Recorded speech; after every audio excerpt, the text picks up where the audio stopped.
mini PC ကို generation မျက်နှာလေးတွေရှာနေတယ်ဆိုလို့ရှိရင်ဒီမှာ i5 ကိုတွဲ generation နဲ့ Asus NUC Pro လေးတွေကျွန်တော်စီမှာရောက်ထားတယ်ခင်ဗျဒီကောင်လေးက Asus NUC Pro တွဲ gen ပေါ့နော်သူက i5 ကို 1240p performance CPU သုံးထားပေးတာကို performance တော်တော်ကောင်းတယ်ခင်ဗျRAM ရတဲ့ဒီကောင်ကကျွန်တော် DDR4 3200ကို 32K ထည့်ပေးထားတယ်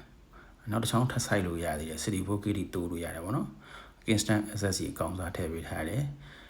Kingston SSD ကိုကျွန်တော်တို့ကဟို Gen 4မှာ speed လို့ကောင်းတဲ့မျိုးစားတုံးပေးထားတာပေါ့နော်တော်တော်မြန်တယ်ခင်ဗျ CPU i5 ကို PC CPU သုံးထားပေးတယ် RAM လည်း 32K SSD ရတဲ့ Gen 4 SSD နဲ့ဆိုတော့ performance လုံးဝမွတ်ထွက်နေတာရုပ်တွေဘာတွေထွက်ဖို့ဆိုလို့ရှိရင်တော့ 4K monitor 3လုံးထိချိန်လို့ရတယ်original 120W adapter နဲ့လာတယ်ပေါ့နော်အခုဒီမှာ CPU performance လေးတစ်ချက်ကြည့်ကြည့်အောင်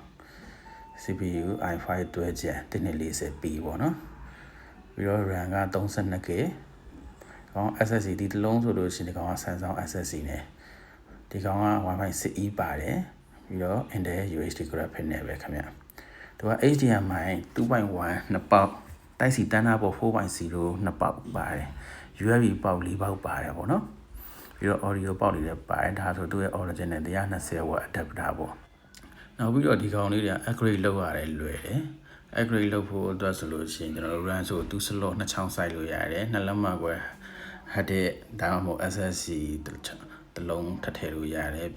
ပြီးတဲ့ခါကျတော့သူက B key လို့ခေါ်တာပေါ့နော် M2 SSD အတူတစ်ချောင်းထပ်ထည့်လို့ရသေးတယ်ခင်ဗျ